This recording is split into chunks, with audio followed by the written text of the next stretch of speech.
তো আজকে আমি একটি কনসেপ্ট নিয়ে আলোচনা করব, যেটা হচ্ছে মূল্যায়ন। ঠিক আছে, আমরা প্রত্যেকটি টেট পরীক্ষায় বা ডিএলএড পরীক্ষায়, বিভিন্ন পরীক্ষায় আমরা মূল্যায়ন যে টপিক আছে প্যাডাগজির, এই টপিক থেকে কিন্তু আমরা প্রশ্ন আসে দেখতে পাই। মূল্যায়ন থেকে আমাদের 2 থেকে 4 মার্ক আমাদের প্রত্যেক পরীক্ষায় আমরা মূল্যায়ন থেকে কমন প্রশ্ন পাই। তো মূল্যায়ন কী, মূল্যায়নের বৈশিষ্ট্য কী, তার গুরুত্ব কী, মূল্যায়ন কেন করা হয়, তার সঙ্গে আমরা জাস্ট কয়েকটি এমসিকিউ প্র্যাকটিসের জন্য আমরা দেখে নেব ক্লাসের শেষে। তো সুতরাং প্রথমে আমরা কনসেপ্টটি ভালো করে বুঝে নিই। যদি কনসেপ্ট আমরা প্রথমেই ভালো করে বুঝে নিতে পারি, তাহলে এই টপিক থেকে যে কোনো প্রশ্ন আসলে আমরা 100% আমরা আনসার সলভ করতে পারবো। আর যদি কনসেপ্ট আপনাদের জানা না থাকে, তাহলে কিন্তু আপনারা কারেক্ট আনসার করতে পারবেন না, যতই এমসিকিউ আপনারা স্টাডি করুন না কেন। তো দেখুন, তার জন্য বলা হচ্ছে কি, কনসেপ্ট ইজ পাওয়ার। প্রথমে প্রত্যেকটা টপিকের উপর কনসেপ্ট আপনাকে জানতে হবে। তো চলুন মূল্যায়ন। তো এই ক্লাস থেকে আপনারা বেঙ্গলিতে আপনারা একটা ভালো নম্বর পাবেন, সঙ্গে সঙ্গে সিডিপির ক্ষেত্রেও কিন্তু আপনাদের যথেষ্ট একটা গুরুত্বপূর্ণ এখানে আপনারা প্রভাব ফেলবে আপনাদেরকে, কারণ সিডিপি থেকেও কিন্তু এখানে মার্ক আসবে। কারণ মূল্যায়ন বা এভালুয়েশন থেকে কিন্তু সিডিপিতেও প্রশ্ন আসে বা বাংলাদেশ তো আপনাদের আসছে। সুতরাং এখানে 2টি সাবজেক্ট কভার হবে। সুতরাং শেষ পর্যন্ত টপিকটাকে অবশ্যই দেখতে থাকবেন। কোনো কিছুর উপর মূল্য আরোপ করার প্রক্রিয়া হচ্ছে মূল্যায়ন। যে কোনো কিছু তার উপরে যখন আমরা মূল্য আরোপ করব, মূল্য মানে বুঝতে পারছি তো, মূল্য আরোপ, যেমন এটার দাম কত বা ওই জিনিসটা কতটুকু হলো, এই যে আরোপ করাটা হচ্ছে কি মূল্যায়ন। তো মূল্যায়নের ক্ষেত্রে শিক্ষার্থীর বিকাশ কিন্তু সর্বাঙ্গীন হওয়া প্রয়োজন। মূল্যায়নে একটা কথা বলেছে যে মূল্যায়নের ক্ষেত্রে শিক্ষার্থীর যেটা বিকাশ হবে সেটা সর্বাঙ্গীন হওয়া প্রয়োজন, মানে সব দিক দিয়ে সমান হবে। শুধু যে একাডেমিক সাইডে হবে তেমন নয়, স্কলাস্টিক প্লাস স্কলাস্টিক দুই দিকেও কিন্তু হতে হবে সর্বাঙ্গীন। তাই সমস্ত দিকের বিকাশ, অলরাউন্ড ডেভেলপমেন্ট সম্পর্কে সঠিক ধারণা লাভ করার জন্য আমাদেরকে সাহায্য নিতে হয় মূল্যায়নের। অলরাউন্ড ডেভেলপমেন্ট হয়েছে কি না ওইটা আমরা যাচাই করব, ওইটা আমরা বুঝবো কিসের মাধ্যমে আমরা বুঝতে পারি, ওইটা আমরা মূল্যায়নের মাধ্যমে আমরা কি করতে পারি, বুঝতে পারি। তারপর দেখুন, শিক্ষার্থীদের সম্পাদিত আচরণের উপর গুরুত্ব আরোপ করার প্রক্রিয়া হচ্ছে মূল্যায়ন। শিক্ষার্থীদের সম্পাদিত আচরণের উপর গুরুত্ব আরোপ করার প্রক্রিয়া হচ্ছে কি মূল্যায়ন। শিক্ষার্থীরা যে আচরণ করবে, সে কী ধরনের আচরণ করছে। ধরে নিন আজকে আমি একটা মূল্যায়ন নিলাম, হয়তো আমি আজকে একটা মূল্যায়ন নিলাম, তো এই মূল্যায়নে দেখলাম যে শিক্ষার্থীর আচরণের মোটামুটি একটা চলছে। আরও বেশ কিছুদিন পর আমি আরেকটা যখন মূল্যায়ন নেব, তখন আমি দেখব যে তার আচরণের কী হচ্ছে, সম্পাদন হয়েছে, মানে এডিট হয়েছে, পরিবর্তন হয়েছে। তো এই মূল্যায়নের মাধ্যমে আমরা জানতে পারি যে তার কতটুকু পরিবর্তন হয়েছে আচরণের। ঠিক আছে, তবে মূল্যায়ন শুধুমাত্র বর্তমানের উপর গুরুত্ব দেওয়া হয় তা নয়, ভবিষ্যতে শিক্ষার্থী কীরূপ আচরণ সম্পাদন করতে সমর্থ হবে তাও কিন্তু বিবেচনা করা হয়। অর্থাৎ বলা যেতে পারে মূল্যায়ন প্রক্রিয়ার সাহায্যে শিক্ষার্থীর আচরণকে অতীতের সম্পাদনা এবং ভবিষ্যতের সম্ভাবনা পরিপ্রেক্ষিতে বিচার করতে মূল্য আরোপ করা হয়। অতি গুরুত্বপূর্ণ পয়েন্ট কি বলেছে দেখুন, মূল্যায়নে শুধুমাত্র যে বর্তমানের উপর গুরুত্ব দেওয়া হবে তেমন নয়, একটা শিশু অতীতকালে কি করেছিল এবং ভবিষ্যৎকালে কি করবে সেটাও কিন্তু আমরা এই মূল্যায়নের মাধ্যমে বুঝে নিতে পারি। ঠিক আছে, যেমন ধরে নেই আজকে যদি একটা শিশু গত পরীক্ষায়, ধরে নিন গত একটা আমি মূল্যায়ন নিলাম, গত একটা পরীক্ষা নিলাম, এভালুয়েশন নিলাম যাকে বলা হয়। তো গত একটা যখন আমি মূল্যায়ন নিলাম, মূল্যায়ন শব্দটাই গত যেটা আমি মূল্যায়ন নিলাম, মূল্যায়ন দেখলাম যে একটা শিশু যদি 100 নম্বরের উপর যদি ভিত্তি করি পরিমাপের উপর, তো এখানে সে 30 পেল। এইবারও আমি সেম টু সেম তার সেম পরীক্ষা নিলাম, সে কি পেল, 30 পেল, সে বেশি পেল না। তার মানে পরের বার যখন নেব তখন আমি দেখব যে তার বেশি পাওয়ার চান্স খুব কম রয়েছে, তাই না? কারণ আমি এবার এতটুকু চেষ্টা করলাম, তারপরেও তার মার্কটা আমি ইনক্রিজ করতে পারলাম না। তার যেটা বোধগম্যতা বা তার যেটা বোঝা, তার যেটা আচরণের পরিবর্তন তেমন বেশি আমি করতে পারলাম না। তার মানে ভবিষ্যতেও আর তেমন বেশি হবে বলেও সম্ভাবনা দেখা যাচ্ছে না। তো তাই বলেছে যে মূল্যায়ন শুধুমাত্র যে বর্তমানের উপর গুরুত্ব দেওয়া হবে তা নয়, ভবিষ্যতে শিক্ষার্থী কীরূপ আচরণ সম্পাদন করতে সমর্থ হবে তাও বিবেচনা করা হয়। অর্থাৎ বলে যেতে পারে মূল্যায়ন প্রক্রিয়ার সাহায্যে শিক্ষার্থীর আচরণকে অতীতের সম্পাদনা এবং ভবিষ্যৎ সম্ভাবনা পরিপ্রেক্ষিতে বিচার করে মূল্য আরোপ করা হয়। এক কথায় মূল্যায়ন হলো সার্বিক নিরবিচ্ছিন্ন প্রক্রিয়া। মূল্যায়নটা কি সার্বিক নিরবিচ্ছিন্ন প্রক্রিয়া মানে কি কন্টিনিউয়াস অ্যান্ড কম্প্রিহেন্সিভ এভালুয়েশন, আমরা নামই বলি কি সিসিই। এটা কি CCE, continuous and comprehensive evaluation মানে সব সময় চলতে থাকবে, কন্টিনিউয়াস চলতে থাকবে, তার কোনো বন্ধ নেই। এর কম্প্রিহেন্সিভ হবে, ঠিক আছে, এবং উপায় যার দ্বারা কাঙ্ক্ষিত উদ্দেশ্যগুলি পরিমাণগতভাবে এবং গুণগতভাবে কতটা বাস্তবায়িত হয়েছে তা জানা যায়। সিসিটা আমরা কি করব, কন্টিনিউয়াসলি এবং মূল্যায়ন কি, মূল্যায়ন হচ্ছে এভলিউশন। আর মূল্যায়নটা কি, মূল্যায়নটা হচ্ছে কি সার্বিক নিরবিচ্ছিন্ন প্রক্রিয়া, যাকে বলা হয় যে কন্টিনিউয়াস প্রসেস, সেটা কন্টিনিউয়াস চলতে থাকে। তার দ্বারা কাঙ্ক্ষিত উদ্দেশ্য, আমাদের একটা উদ্দেশ্য আছে অ্যাজ এ টিচার, আমাদের উদ্দেশ্য আছে যে আমরা শিক্ষার্থীকে কতটুকু শেখাবো। তো আমরা ধরে নিন 10 দিন আজকে আমি তাকে পড়ালাম, তো 10 দিন পর কতটুকু শিখছে না শিখছে তার জন্য আমি একটা যাচাই করলাম। এই যাচাইয়ের নাম হচ্ছে কি এভালুয়েশন। আমি যখন তাকে এভালুয়েশনটা নিলাম তখন দেখলাম যে না বেশি শিখছে, বেশি তার শেখা হয়নি। তারপর আমি তাকে আবার শেখানোর চেষ্টা করলাম, তারপর আবার কিছুদিন পর আমি আরেকটা সিসিয়ে নিলাম, তারপর দেখলাম যে কতটুকু শিখলো না শিখলো। অর্থাৎ এইভাবে আমার যে উদ্দেশ্যগুলো আছে উদ্দেশ্য পর্যন্ত যাতে পৌঁছানো যায় পরিমাণগতভাবে এবং গুণগতভাবে কতখানি বাস্তবায়িত হয়েছে তা জানা যায়, ঠিক আছে, কতটুকু বাস্তবায়িত হয়েছে সেটা আমি জানতে পারি। তারপর দেখুন মূল্যায়নের কিছুটা বৈশিষ্ট্য রয়েছে, কী কী বৈশিষ্ট্য দেখি। উদ্দেশ্য ভিত্তিক কার্যাবলী নিয়ে গঠিত, মূল্যায়নটা সবসময় উদ্দেশ্য ভিত্তিক হয়, উদ্দেশ্য ছাড়া কোনো মূল্যায়ন হয় না, ঠিক আছে। মূল্যায়ন হতে গেলে একটা উদ্দেশ্য থাকতে হবে নিশ্চয়, যে আমি কেন মূল্যায়ন নেব, কোন বিষয়ের উপর নেব, কিভাবে নেব, তার একটা নির্দিষ্ট উদ্দেশ্য আছে। শিক্ষাক্ষেত্রে মূল্যায়নের উদ্দেশ্য যথেষ্ট ব্যাপক, এটি একটি নিরবিচ্ছিন্ন প্রক্রিয়া। আগে বলেছিলাম মূল্যায়নটা কি একটা কন্টিনিউয়াস প্রসেস। মূল্যায়নটা কী ধরনের প্রক্রিয়া, একটা কন্টিনিউয়াস প্রসেস, সবসময় চলতে থাকবে, তার কোনো বন্ধ হবে না। মূল্যায়নের মধ্য দিয়ে কোনো বিষয়ের পরিমাণগত এবং গুণগত দুটা দিকে কিন্তু বিবেচনা করা হবে। পরীক্ষা এখান থেকে প্রশ্ন আসে যে মূল্যায়ন কি শুধু পরিমাণগতভাবে বোঝায় না গুণগত বোঝায় না দুটোটা বোঝায় না কোনোটা বোঝায় না। তো মূল্যায়নের মধ্য দিয়ে যে কোনো বিষয়ের আমরা পরিমাণগতভাবে এবং গুণগত এই দুটা দিকই আমরা বুঝতে পারি। পরিমাণ কোয়ান্টিটিভ অ্যান্ড কোয়ালিটিভ। মূল্যায়ন একটি জটিল প্রক্রিয়া যা সম্পন্ন করতে বিভিন্ন কৌশল ব্যবহার করা হয়। মূল্যায়নটা সম্পন্ন করতে গেলে বিভিন্ন ধরনের কৌশল ব্যবহার করতে হয়। মূল্যায়ন একটা সহজ প্রক্রিয়া নয়, এটা হচ্ছে একটা জটিল প্রক্রিয়া।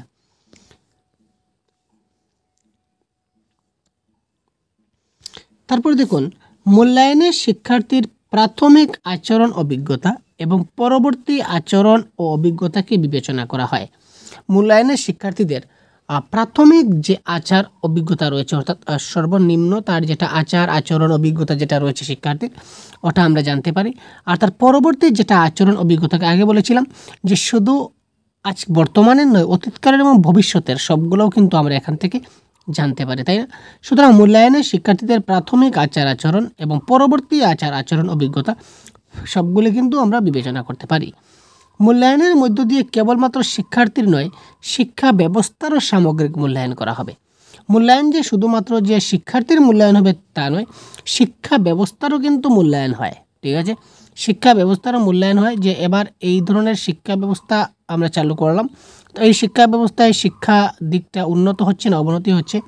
যদি দেখা যায় না উন্নত হচ্ছে তাহলে ঠিক আছে, আরও ইমপ্রুভমেন্ট করা দরকার।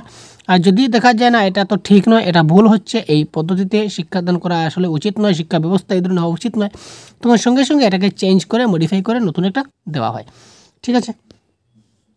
তারপর দেখুন মূল্যায়নের মধ্য দিয়ে শিক্ষার্থীর সামাজিক মানসিক দৈহিক প্রাক্ষবিক এবং শিক্ষাগত দিক বিবেচনা করা হয়। আগে বলেছিলাম যে মূল্যায়নটা কি, মূল্যায়নটা হচ্ছে কি, একটু স্ক্রল ডাউন করি, আচ্ছা, মূল্যায়নটা হচ্ছে কি অলরাউন্ড ডেভেলপমেন্ট। আমরা আগে কি বলেছিলাম, মূল্যায়নটা শিক্ষার্থীর কোন দিকটা বিবেচনা করবে, সেটা অলরাউন্ড ডেভেলপমেন্টের চিন্তা করবে, সব দিক সার্বিক বিকাশ অর্থাৎ অলরাউন্ড বিকাশ।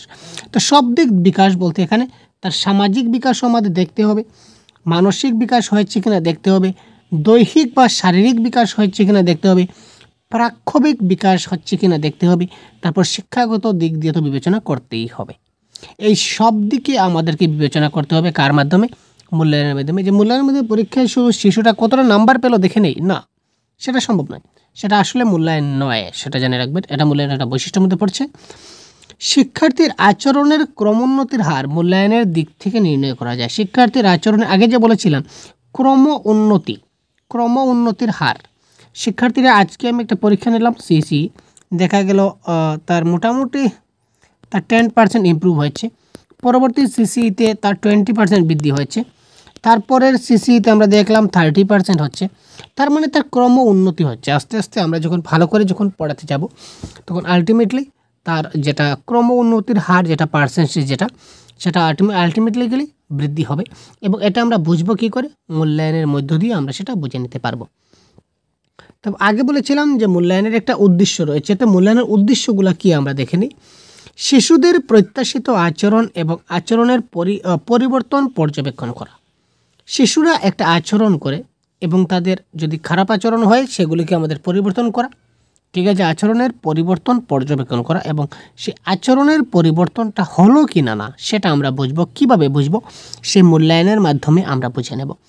এটি শিশুর অর্জিত গুণাবলীর এবং দক্ষতা পরীক্ষা করা।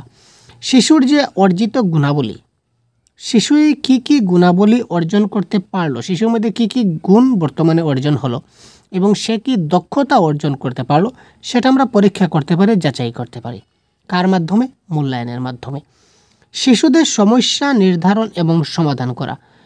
ধরে নেওয়া যাক মূল্যায়নের মাধ্যমে সে একটা জিনিস সেখানে সে ভুল করেছে, ধরে নেওয়া যাক ওই জিনিসটা সে ভুল করেছে, ওইটা তার হয়নি, সম্ভব হয়নি তার পক্ষে সেটা সমাধান করা। তখন মূল্যায়নের মাধ্যমে একজন শিক্ষক বুঝলেন যে ওই শিশুর ওই জায়গায় সমস্যা রয়েছে। তারপর তিনি কী করলেন? সমস্যা নির্ধারণ তো করলেন যে ওই জায়গায় সমস্যা রয়েছে, তিনি বুঝতে পারলেন, দ্যাট ইজ কল্ড সমস্যা নির্ধারণ। তিনি বুঝতে পারলেন এখানে সমস্যা রয়েছে। তারপর তিনি কী করবেন? তিনি বুঝতে পারবেন যে না, আমি তো দেখলাম এখানে সমস্যা রয়েছে, তার মানে এই সমস্যাটাকে আমাকে সলভ করতে হবে, এটাকে কী করতে হবে? সলভ করতে হবে, ঠিক আছে। তো এই সমস্যা নির্ধারণ করলেন, সমাধান করলেন, কার মাধ্যমে? মূল্যায়নে। মূল্যায়ন ছিল বলে আপনি মূল্যায়ন করলেন বলে আপনি সমস্যা ধরতে পারলেন, ঠিক আছে। তারপর যে ডায়াগনস্টিক বা নির্ণায়ক বা রিমিডিয়াল বা প্রতিকারমূলক শিক্ষার জন্য মূল্যায়ন বিশেষ প্রয়োজনীয়, ঠিক আছে।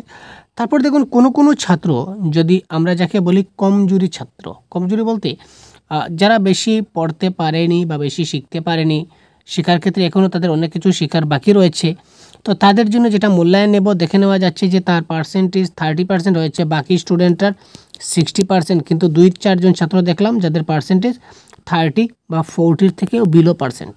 তো এই 30 এবং 40 বিলো পার্সেন্ট শিক্ষার্থীদেরকে এই 60% পর্যন্ত পৌঁছাতে গেলে আমাদের কি দরকার হবে? আমাদের রিমিডিয়াল ক্লাসের দরকার হবে বা প্রতিকারমূলক শিক্ষার প্রয়োজন হবে। তো সেই প্রতিকারমূলক শিক্ষা কোন কোন ছাত্রকে আমি প্রতিকারমূলক শিক্ষায় নেব, সেগুলো আমাদের যাচাই করতে গেলে বা জানতে গেলে আমাদেরকে কিসের প্রয়োজন হবে? ভাই, মূল্যায়নের প্রয়োজন হবে, মূল্যায়ন করতে হবে। সামগ্রিক বিকাশে ত্বরান্বিত করা। সামগ্রিক বিকাশ সব দিক দিয়ে আমাদের আগে বলেছিলাম অলরাউন্ড ডেভেলপমেন্ট হতে হবে, সেটা নিশ্চিত করতে হবে। শিক্ষণ ও শিক্ষণকে মূল্যায়ন এবং যাচাই করা। শিক্ষণ এবং শিক্ষণ কতটুকু শিখতে পারছে, কতটুকু শেখাতে পারছি, এইসব দুটা জিনিস কী করতে হবে? আমাদেরকে মূল্যায়ন করতে হবে, যাচাই করতে হবে। শিক্ষাদান পদ্ধতির উদ্দেশ্য ও প্রয়োগ বোঝা এবং বিদ্যালয়ের সকল কার্যক্রম পরীক্ষা করা। আমি যে পদ্ধতিতে শিক্ষাদান করেছি এতদিন, ধরে নিন আপনি 1 মান্থ, একটা উদাহরণ, একটা এক্সাম্পল আমি দিচ্ছি। আপনি 1 মান্থ স্টাডি করলেন একটা স্টাইলে, আপনি স্টাডি করালেন, আপনি টিচ করলেন শিশুদেরকে, আপনি পড়ালেন কতদিন? 1 মাস। 1 মাস আপনি পড়ালেন একটা পদ্ধতিতে, তারপর আপনি একটা এভালুয়েশন নিলেন বা একটা মূল্যায়ন নিলেন, তারপর আপনি কি করলেন? একটা মূল্যায়ন নিলেন। মূল্যায়ন নেওয়ার পর দেখলেন যে ক্লাসে টোটাল আপনার ধরে নিন 70 জন ছাত্র ছিল, সেই 70 জনের 60 জন ছাত্রের পার্সেন্টেজ এতই পুয়ার, মানে তারা হয়তো 20% পেয়েছে, বাকি 10 জন আমি ছেড়ে দিলাম। এই 70 জনের মধ্যে 60 জন ছাত্রই তারা কি 20% মার্ক পেল, মানে একদম সর্বনিম্ন পেল তারা, কারো আবার 20%-এর কম পেল। তার মানে সেখানে বুঝতে হবে যে ছাত্রদের কোনো দোষ নয়, দোষ হচ্ছে শিক্ষকের যে শিক্ষাদান পদ্ধতির। আপনি যে পদ্ধতিতে শিক্ষাদান করছেন, এই শিক্ষাদান পদ্ধতিটা ছাত্রদের গ্রহণযোগ্য বা ছাত্রদের উপযুক্ত হচ্ছে না, তখন আপনি আপনার শিক্ষাদান পদ্ধতিটা পরিবর্তন করবেন। আপনি যে পদ্ধতিতে শিক্ষাদান করছেন, এই শিক্ষাদান পদ্ধতিটা আপনাকে চেঞ্জ করতে হবে এবং সেটা প্রয়োগ করতে হবে, চেঞ্জ করে প্রয়োগ করতে হবে, ঠিক আছে, বোঝা গেল। আর আপনি যদি খুব ভালো পদ্ধতিতে শিক্ষাদান করেন বা আপনি তো ভালো খারাপ শিক্ষাদান, আপনি যে পদ্ধতি শিক্ষাদান করছেন, আপনি কি করে বুঝবেন যে আমি ভালো শিক্ষাদান করছি না খারাপ শিক্ষাদান পদ্ধতিতে করছি? যখন আপনি এইভাবে এভলিউশন নেবেন এবং যখন তাদের সেই মার্কগুলো দেখবেন বা তাদের সেই যে পার্সেন্টেজটা দেখবেন, তখন আপনি বুঝতে পারবেন যে সেখানে শিক্ষার্থীদের কমি রয়েছে, কেন কমি রয়েছে, কিসের জন্য কমি রয়েছে, সেটা আপনি যাচাই করতে পারবেন। আর সেই যাচাই করার জন্যই আপনাকে কি করতে হবে? মূল্যায়ন নিতে হবে। আশা করি বুঝাতে পেরেছি। পাঠ্যক্রম, পাঠ্যপুস্তক এবং পাঠদান পদ্ধতি উন্নত করা, শিক্ষার্থীর সামর্থ্য অনুযায়ী তাদের প্রয়োজন অনুযায়ী বিভাগ করা সম্ভব হবে। শিক্ষার্থীর সামর্থ্য অনুযায়ী বা তাদের প্রয়োজন অনুযায়ী তাদেরকে আমরা ভাগ করতে পারি। ঠিক আছে? অর্থাৎ কোনো ছাত্র আমরা দেখলাম তারা মেকানিক্যাল লাইনে খুব এক্সপার্ট, কোনো কিছু দেখলেই তারা ভেঙে জোড়া দেওয়ার চেষ্টা করে, তাদেরকে আমরা মেকানিক্যাল লাইনে ট্রান্সফার করে দিতে পারি। আবার কেউ দেখলাম ইঞ্জেকশনের সিরিঞ্জ নিয়ে তারা অনেক ব্যস্ত থাকে, ছোটো শিশুরা, তারা ডাক্তার হওয়ার ইঙ্গিত দিচ্ছে, তাদেরকে আমরা ডাক্তারি লাইনে আমরা পাঠাতে পারি। কারো আরও অনেক দেখবেন ক্যাশ পেন দিয়ে বা কাঠ পেন্সিল দিয়ে ওনারা ড্রয়িং করতে ব্যস্ত থাকে ছোটো শিশুরা, তার মানে তার মধ্যে চিত্রকলা বা একজন ভালো আর্টিস্ট হওয়ার সম্ভাবনা দেখতে পাই, তাকে আমরা সেই আর্ট বিভাগে ট্রান্সফার করে দিতে পারি। সুতরাং সেই বিভিন্ন ধরনের শিশুদের আমরা বুঝতে পারি সেই কিসের মাধ্যমে? মূল্যায়নের মাধ্যমে। এখানে শিক্ষকের দক্ষতা এবং সাফল্য পরিমাপ করা হবে। শিক্ষার্থীরা কতটুকু পারলো না পারলো সেটা কিন্তু শিক্ষকের উপরেও কিন্তু সেটা অনেক বেশি ডিপেন্ড করে। শিশুদের ব্যক্তিগত এবং সামাজিক চাহিদা পূরণ করা, শিশুদের ব্যক্তিগত এবং সামাজিক চাহিদা সেখানে পূরণ করতে হবে। প্রকৃত শিক্ষণের উপযোগী কার্যকর পদ্ধতি এবং কৌশল আবিষ্কার করতে হবে, যে কোন কৌশলে তিনি শিক্ষার্থীদের শেখাবেন এবং কোন কৌশলে শেখালে তারা খুব ভালো করে শিখবে, সেটা একজন শিক্ষক হিসাবে আপনার খুব ভালো করে জানতে হবে। পরীক্ষা পদ্ধতির প্রয়োজনীয় সংস্কার করা, পরীক্ষা পদ্ধতির যেটা প্রয়োজনীয় সংস্কার রয়েছে সেটাকে আপনি সংস্কার করতে হবে। তারপরে দেখুন মূল্যায়নের গুরুত্ব, মূল্যায়নের কিছু গুরুত্ব রয়েছে। শিক্ষার্থীদের শিক্ষার প্রতি উৎসাহিত করা, শিক্ষার্থীদেরকে আমাদের কি করতে হবে? শিক্ষার প্রতি উৎসাহিত করতে হবে। মূল্যায়নের গুরুত্ব কি? শিক্ষার প্রতি উৎসাহিত করা। এটি শিক্ষার প্রকৃত লক্ষ্য অর্জনের সহায়তা করে। শিক্ষার কি করে? প্রকৃত একটা লক্ষ্য অর্জন করতে সহায়তা করে। শিশুদের সমস্যা সহজেই খুঁজে বের করা যায় মূল্যায়নের মাধ্যমে। আগে বলেছিলাম যে শিশুরা কোথায় কী সমস্যা রয়েছে, সেই সমস্যাগুলো আমরা সহজেই খুঁজে বের করতে পারি।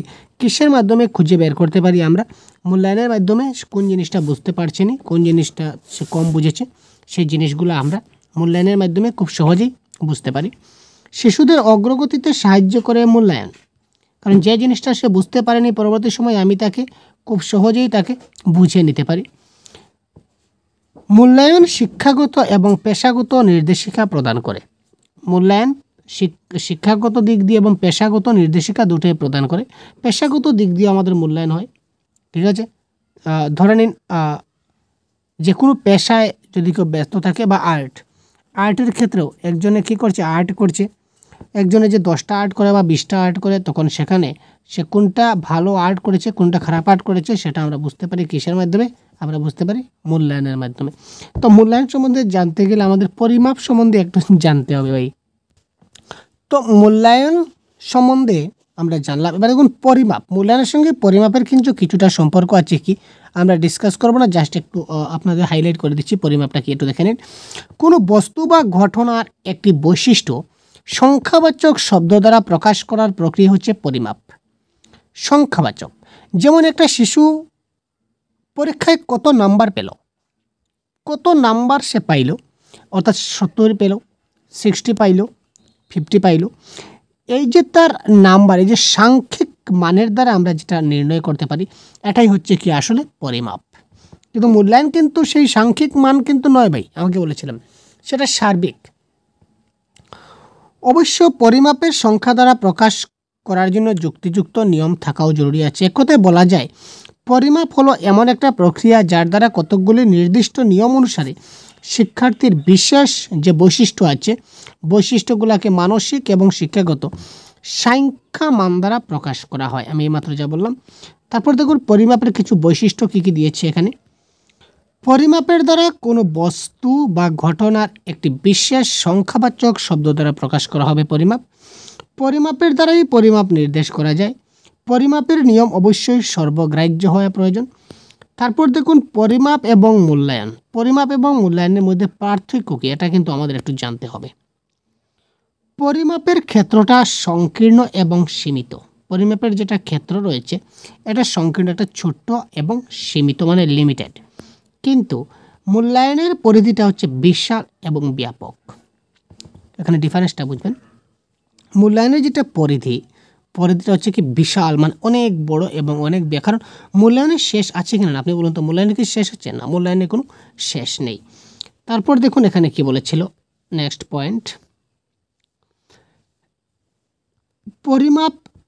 পরিমাপটা হলো একটা প্রাচীন ধারণা। পরিমাপটা কি একটা প্রাচীন ধারণা, আর প্রাচীন ধারণা থেকে একটা পরিমাপ আমরা জানছি। মূল্যায়ন অপেক্ষাকৃত নতুন ধারণা, অর্থাৎ কি আধুনিক ধারণা। ঠিক আছে, এটা হচ্ছে পৌরাণিক ধারণা, পুরনো ধারণা, ট্র্যাডিশনাল সিস্টেম। আর মূল্যায়নটা হচ্ছে কি নতুন ধারণা, নতুন সিস্টেম।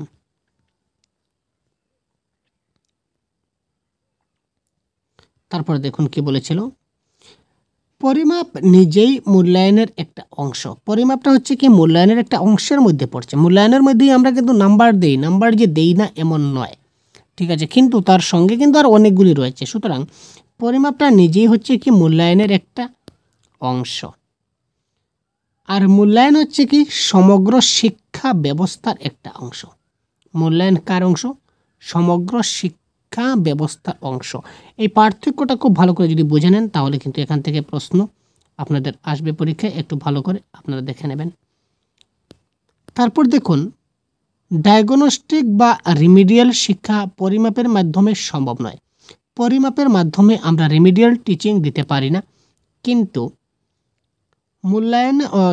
আমরা মূল্যায়নের মাধ্যমে কি করতে পারি? মূল্যায়নের মাধ্যমে আমরা ডায়াগনস্টিক বা প্রতিকারমূলক শিক্ষা দিতে পারি। ঠিক আছে, তারপরের পয়েন্ট দেখি, সাধারণ প্রজ্ঞামূলক দিক এর উদ্দেশ্য পরিমাপ নির্ধারণ করতে পারে। আর এখানে বলেছে মূল্যায়ন অনেক বেশি উদ্দেশ্যমূলক, নির্ভরযোগ্য এবং বাস্তবতা সম্পন্ন প্রক্রিয়া। ঠিক আছে, তো এই মূল্যায়ন এবং পরিমাপের বৈশিষ্ট্য আমরা জানলাম, এবং মূল্যায়ন এবং পরিমাপের পার্থক্য আমরা জানলাম। এবার এক দুইটা এমসিকিউ আপনাদের জন্য দেখে নেওয়া যাক। এখানে দেখুন তো 1 নম্বর প্রশ্ন কি হলো, কোনটি সত্য লেখো। মূল্যায়ন হচ্ছে সার্বিক নিরবিচ্ছিন্ন প্রচেষ্টা। শিক্ষণকেই মূল্যায়ন বলা হয়। পরীক্ষা পদ্ধতির প্রয়োজনীয় সংস্কার কখনোই সম্ভব নয়।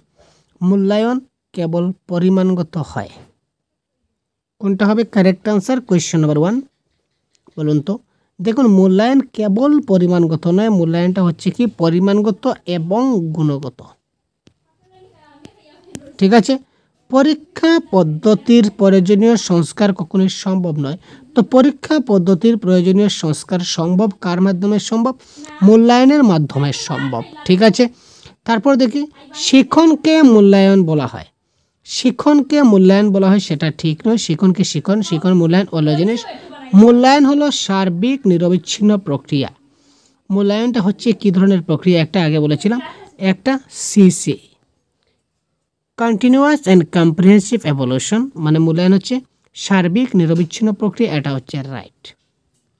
তারপর দেখি মূল্যায়নের পরিধি 9 কোনটা? দেখুন মূল্যায়নের পরিধি 9 কোনটি?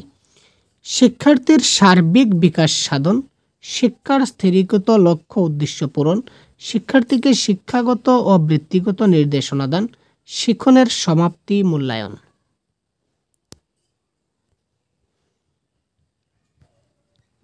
শিক্ষার্থীর সার্বিক বিকাশ সাধন, এটা মূল্যায়নের পরিধির মধ্যে পড়ছে। আমরা দেখছি শিক্ষার স্থিরীকৃত লক্ষ্য এবং উদ্দেশ্য পূরণ। মূল্যায়নের মাধ্যমে শিক্ষার লক্ষ্য এবং উদ্দেশ্য পূরণ করা যায়, এটা একটা পরিধি।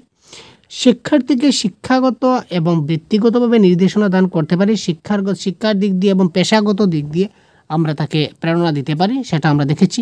কিন্তু শিক্ষণের সমাপ্তি যে মূল্যায়ন হবে, শিক্ষণের সমাপ্তিটা মূল্য, কারণ মানুষের জীবনের শিখার কোনো শেষ নেই। শিখার কোনো শেষ নেই, মার খাওয়ার কোনো বয়স নেই ভাই। তো শিক্ষণের সমাপ্তি যে মূল্যায়নের মাধ্যমে যে তার শিক্ষণের সমাপ্তি ঘটবে সেটা কিন্তু ওরা বলতে পারে না, সুতরাং এটা পরিধি নয়। সুতরাং option number D is the right answer. তারপর দেখুন এটা বলুন, মূল্যায়ন একটি নিরবিচ্ছিন্ন প্রক্রিয়া, একটি ধারাবাহিক প্রক্রিয়া, একটা সংশোধনমূলক প্রক্রিয়া, না উপরের সবগুলি? তো মূল্যায়ন একটা কি, এটা নিরবিচ্ছিন্ন প্রক্রিয়া হবে, ধারাবাহিক প্রক্রিয়া হবে, সংশোধনমূলক প্রক্রিয়া হবে, সুতরাং উপরের সবগুলি হবে এই ক্ষেত্রে কারেক্ট আনসার। কারেক্ট আনসার কোনটি? উপরের সবগুলি। ঠিক আছে, তো তারপর দেখুন আর অনেকগুলি প্রশ্ন আমাদের সঙ্গে সেট করা আছে। তো এবার এই 7 নম্বর প্রশ্নের উত্তর কারেক্ট আনসার কী হবে সেটা আপনারা কমেন্ট বক্সে জানান। ঠিক আছে, এই প্রশ্নের আনসার কারেক্ট কমেন্ট বক্সে জানান। তার মূল্যায়ন থেকে অনেক প্রশ্ন আমরা সেট করে রেখেছি, এই টপিক থেকে পার্টিকুলার এই নির্দিষ্ট টপিক থেকে মূল্যায়ন বা এভালুয়েশন টপিক থেকে অনেকগুলি কোয়েশ্চন সেট করা আছে। আমরা পরবর্তী সময়ে শুধু মূল্যায়নের উপর ডিপেন্ড করে আমরা সেই একটি ক্লাস আপনাদের একটা নিয়ে নেব, শুধু সেই মূল্যায়নের এমসিকিউ থেকে। মূল্যায়নের এমসিকিউ থেকে আমরা একটি ক্লাস আপনাদের প্রোভাইড করে দেবো, যেখান থেকে আপনারা 2 থেকে 4 মার্ক পরীক্ষায় 100% আপনারা পেয়ে যাবেন। তো আপাতত এই প্রশ্নের কারেক্ট আনসার কী হয় সেটি আপনারা কমেন্ট বক্সে এখনই জানিয়ে দিন খুব তাড়াতাড়ি। তো পরবর্তী ক্লাসে আবার অন্য একটা টপিক নিয়ে কথা বলবো। তো তোমরা ভালো থাকবেন, সুস্থ থাকবেন, আমাদের সাথে থাকবেন। ধন্যবাদ। জয় হিন্দ।